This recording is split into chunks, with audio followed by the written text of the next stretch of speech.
punta ng luba. Layo natin sa isla eh. Kung malapit sana, di mukbang na lang sana natin to. Welcome back mga ka-adventure. Another day, another adventure. Samahan niyo pa kami. Ang bagong adventure naman ating gagawin para sa araw na to. Kaya tara, samahan niyo pa kami. Let's go!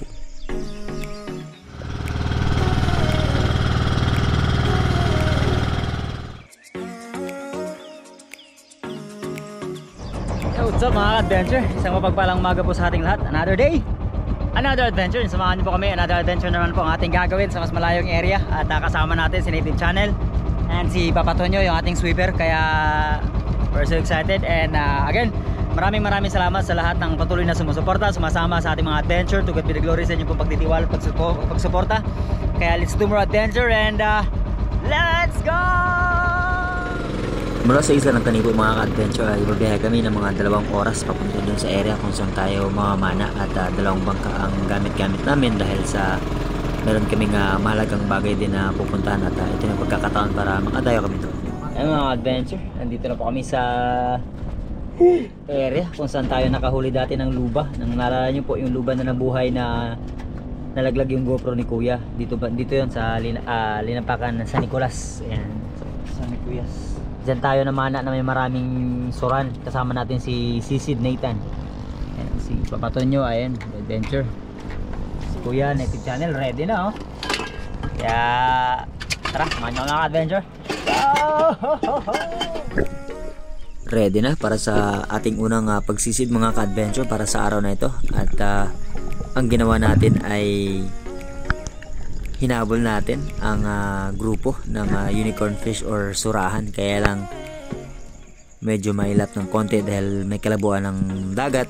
At pag turn ko sa kabilang side ay mayroong 4 na pirasong unicorn pa mga ka-adventure. Kaya lumangay ako palapit at closing the gap. Kaya lang nung titirahin na natin ay na stone shot natin.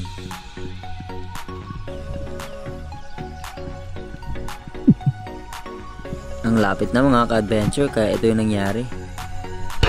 Bato ang tinamaan kaya stone shot talaga.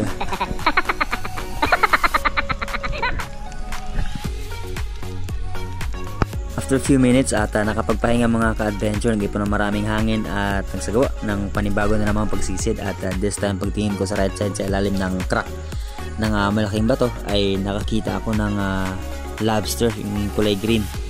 At ayaw ko siyang panain dahil naka-full load yung pana natin. At nitry ko lang itong i-grab or lakmain, kaya lang mas mabilis pa pala ito sa akin.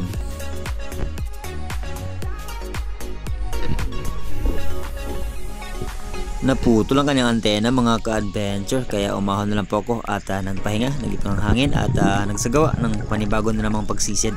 This time ay nag-ambush naman tayo, hoping na bumalik yung grupo ng suran. At may mga lumapit sanang mga isda, kaya lang hindi ito yung target na hinahanap natin, kaya autopass muna tayo dyan.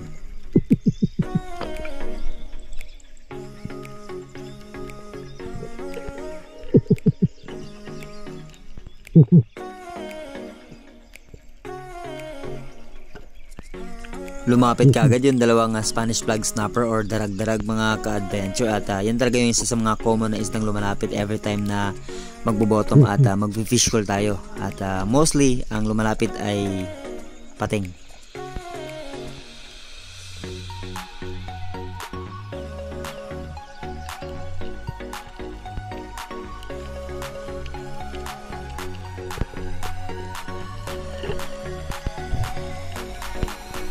After a few seconds na pagtatambay ko sa ilalim mga ka-adventure ay na-observe ko talaga ang paligid na medyo creepy siya ng konti dahil nga may kalabuan ng tubig at walang agos po. So talagang yung grupo lang ng suran ang ina-expect kong matitira dito, pero hindi na bumalik. Kala ko ay hindi nagbago ang panahon mga ka-adventure kasi kapareha lang yung kanina. Kaya lang pagtingin ko sa itaas ay ayan, nagbabadyang unos na parating at nag-umpisa ng ulan. At nag-try ulit ako na mag-ambush at lumipat sa medyo mas mababaw ng konti kung saan medyo malinaw na ang visibility. And looking forward na sana ay makatira na tayo para sa araw na ito.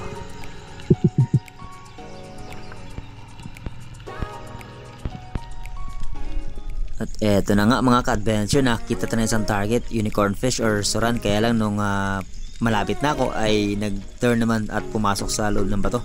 At pag-ahon ko ay nandyan pala si Papa Tonyo. And nagbawas kagad ako ng load ng pana. Ngunit hindi pa pala enough dahil nung nakita ko na alanganin yung kanya pong posisyon ay nagbawas pa ako ng load ng pana hanggang sa hindi ko natira. Ito po yung buong nangyari.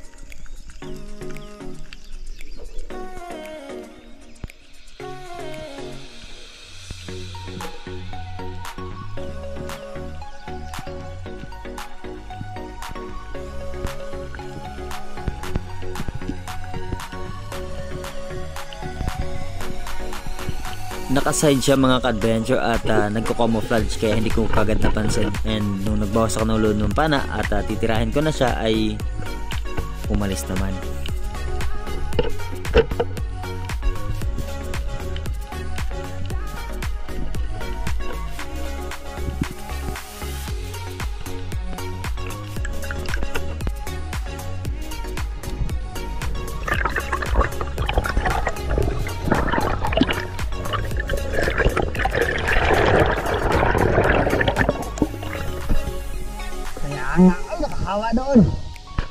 So in short ay wala pa rin tayong huli mga ka-adventure at ayan, sobrang lakas na ng ulan at nagsisiro visibility na, pero it doesn't matter kasi kapag nasa ilalim naman tayo ay napakapayapa ng dagat. So dapat maging payapa lang din tayo or kalmado nang sa ganun ay maging successful pa rin yung ating paghahunt. At another dive, may nakita akong oriental sweet lips at hindi ko natira kasi tumago dito sa loob. And na-amaze ako dahil ang lalim pala ng butas ng batong ito at nagulat ako sa isang napakalaking isda na nagpakita sa akin. Ngunit nag-aalangan akong tumira dahil ang lalim ng butas niya. Hindi ko alam kung ano mangyayari kapag tinamaan siya ng alanganin. Isang napakalaking marble grouper mga ka-adventure, kaya umahon ako at hinanap lahat ng sulok, lahat ng anggulo kung saan natin siya posibleng makitang muli at mahanapan ng pagkakataon para ating matira.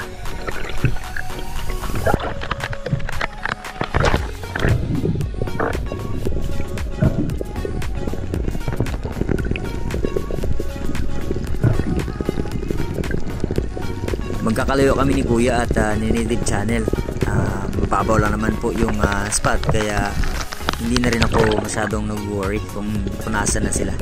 At dyan sa may crack po ng coral reef na yan ay dyan ko next na titignan sa aking muling pagsisid ang lupa. At nung pag-dive down ko po ay nakita ko naman sana siya, kaya lang alanganin naman yung posisyon. Ini-aim sana talaga natin ay maulo para mabuhay natin ito.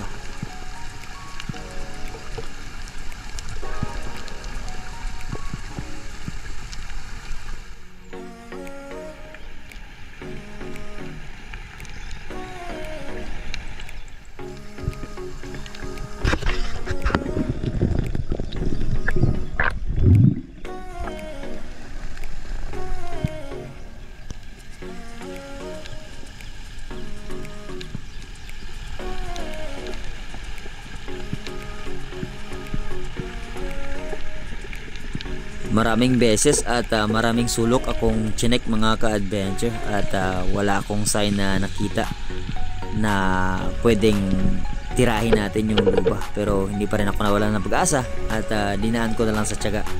At ito ang mga susunod na nangyari.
Na-check ko na ang lahat ng crack ng mga bato mga ka-adventure maliban sa isang ito na napakalit lang tignan ngunit covered up ng mga seagrass. At ayun, natanaw ko na yung katawan ng luba mga ka-adventure pero hindi ko pinilit na tirahin ito. Ang ginawa ko ay umahon at nag-ipon ng mas maraming hangin at dinagdagan ang load ng pana natin na nang sa ganun ay tumagos talaga sa katawan dahil confident naman ako na hindi ma-stuck yung shaft natin dahil buhangin naman yung bottom part ng coral reef kaya naniguro na tayo.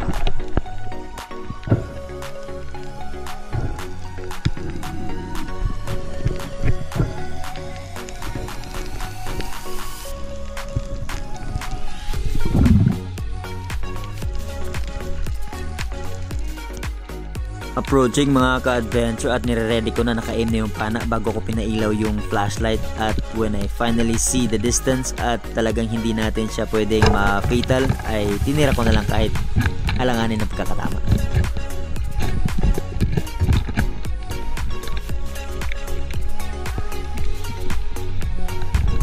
Aray, same nung nangyari sa atin mga ka-adventure sa Bigay Emperor.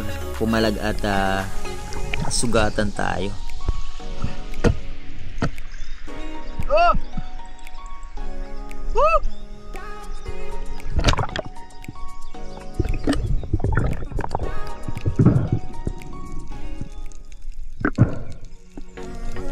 Kala ko ay alanganin ang tama mga ka-adventure ngunit okay lang din pala dahil sa pisnging banda at malaki ang posibilidad na mamamatay ito kaya hindi na lang din namin tinangkang buhayin. Pero ayan, dumudugo at nabutas yung wetsuit ko mga ka-adventure. Hindi talaga maiwasan yung aksidente.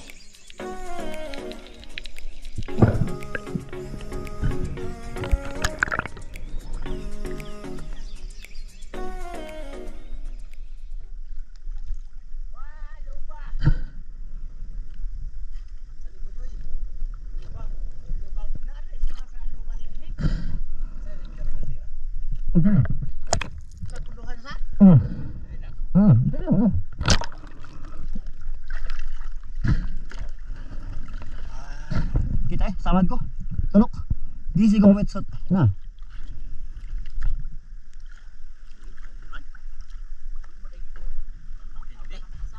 Bukod ang hasa nga na. Atras sa mata tunok.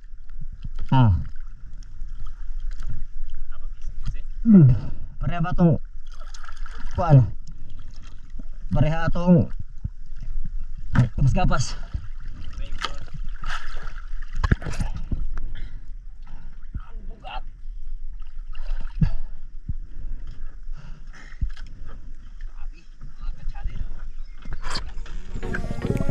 Habang ako ay lumalangoy at walang dalang pana mga ka-adventure, eto may malaking talakitok na nagpakita sa atin. Kaya dali akong bumalik sa bangka at nagkuha ng pana at nagpatuloy sa paghunt habang sila kuya ay nagpiprepare ng pagkain. At eto, nakita ko ng ilak.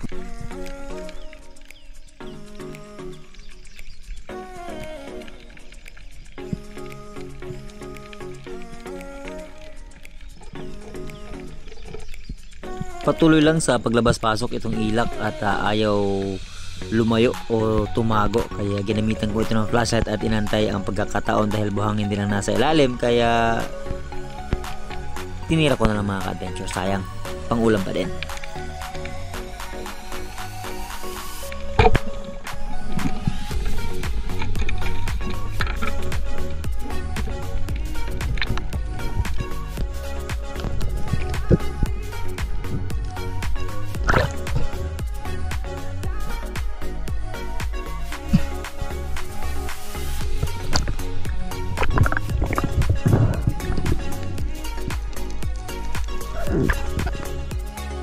Grabe yung mga formation ng mga bato dito na talagang mataas yung chance na madali itong pugaran or bahayan ng mga malalaking grouper kagaya nga nitong mga luba.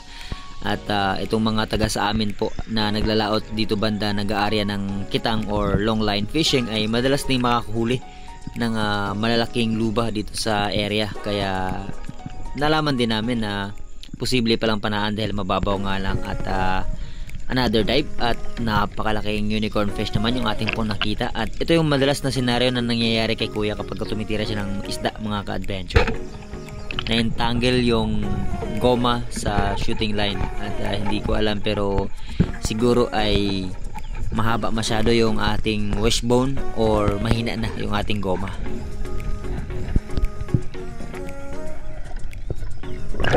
Oy, dali ah! Nagkawayanon! At habang nasa ilalim pa yung unicorn na natira natin mga ka-adventure, ay may lumapit na grupo ng mga yellowtail trevally, mga 10 piraso, at ang lalaki nila.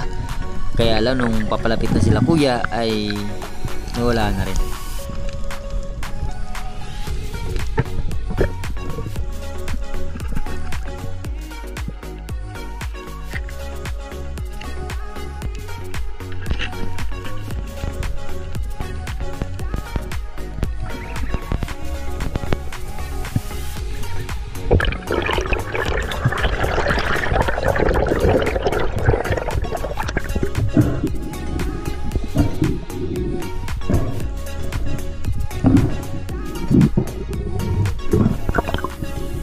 And for another PB mga ka-adventure, ito ang isa sa pinakamalaking unicorn fish na nakuha ko dito.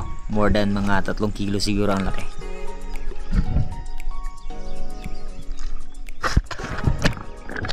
Gamay kayo! Gamay ah! Binua! Surana ay! Ganito pala ginagawa ko pag nagpapahinga ako mga ka-adventure, nag-iipon ng hangin bago magsagawa ng pag-dive, nagpa-floating at hindi gumagalaw at patuloy lang sa pag-inhale exhale, na mas madalas ay longer yung exhale than inhale, para na sa ganun ay bumagal yung ating pong tibok ng puso at maka pag-reserve at makaipon tayo ng maraming hangin for the next dive.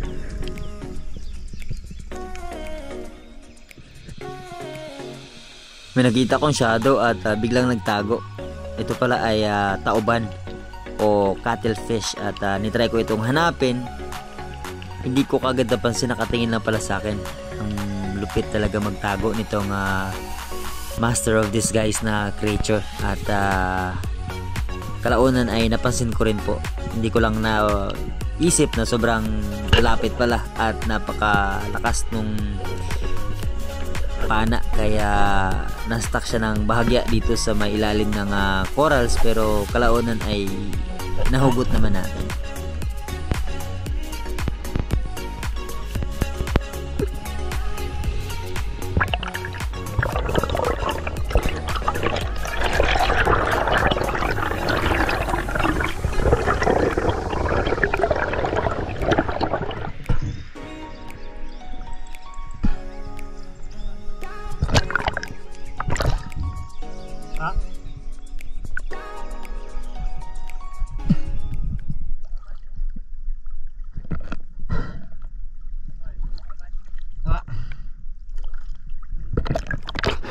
And after this dive mga ka-adventure, pagkatapos natin makakuha ng cuttlefish or tauban, ay umahon na rin po ako at nagbiyahe na kami nila kuya papunta dun sa aming specific talagang lugar na pupuntahan, at para may pabenta na rin yung luba kasi nga malaki at hindi natin pwedeng kainin yan dito sa bangka dahil mahirapan kami. At along the way ay kumain na kami ni Native Channel dahil sila kuya at si Papa Tonyo at yung aming kakilala na magaling manghuli ng cuttlefish at octopus ay dumaan at tinawag nila, kaya pinakain na rin po nila sa bangka. At along the way ay ito nga, dalawa kami ni Native Channel, kami naman po ang kakain.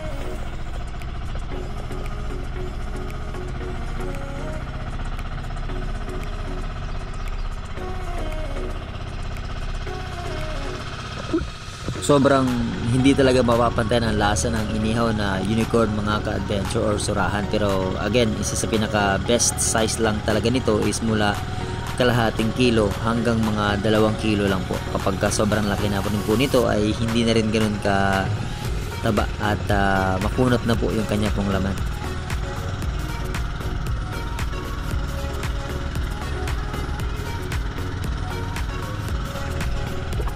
Adventure, pupunta man na si kuya sa barangay San Nicolas dahil magbenta ng luba. Layo natin sa isla kung malapit sana di mukbang na lang sana natin to. ano, escabeche or lechonin natin, kaya lang wala eh. Tsaka itong cuttlefish ibenta natin. Yung suran ay matik, ulam yan, no? Sarap, ang laki ng suran. Sige mga ka-adventure, we'll update you. Papadala natin kay kuya yung GoPro para malaman natin kung ilang kilo to, tsaka magkano yung kilo dito sa San Nicolas. Alright, let's go mga sir. At mula sa area kung nasaan kami ay nagbiyahe ng 10 minuto sila kuya at narating na nga ang barangay San Nicolas. At dito po pinabenta ang isdang nahuli natin, yung marble grouper or luba. At tinanggal po natin ang audio ng video na ito dahil po nagse-celebrate para ng kaarawan ang kanila pong kapitan dito sa area. At inabot po ng 6.9 yung luba, at sad to say, tag 100 nga lang yung kilo. And sabi nila, dapat binuha nyo kasi mas mahal yung presyo kapag buhay. 300. Pag sa Coron kasi 1,000 per kilo eh. Ranger, paalis na kami. Nabenta naman yung luba natin. So medyo mura siya dito sa area ito kasi medyo may kalayuan sa Coron. At yan, 100 per kilo. So okay na rin yun kaysa hindi natin mapakinabangan, di ba? So ayan, tara, let's go. Uwi na kami. Ayan, sinongkling, sinamahan tayo magbinta. And that's it for today mga ka-adventure. See you po on our next adventure.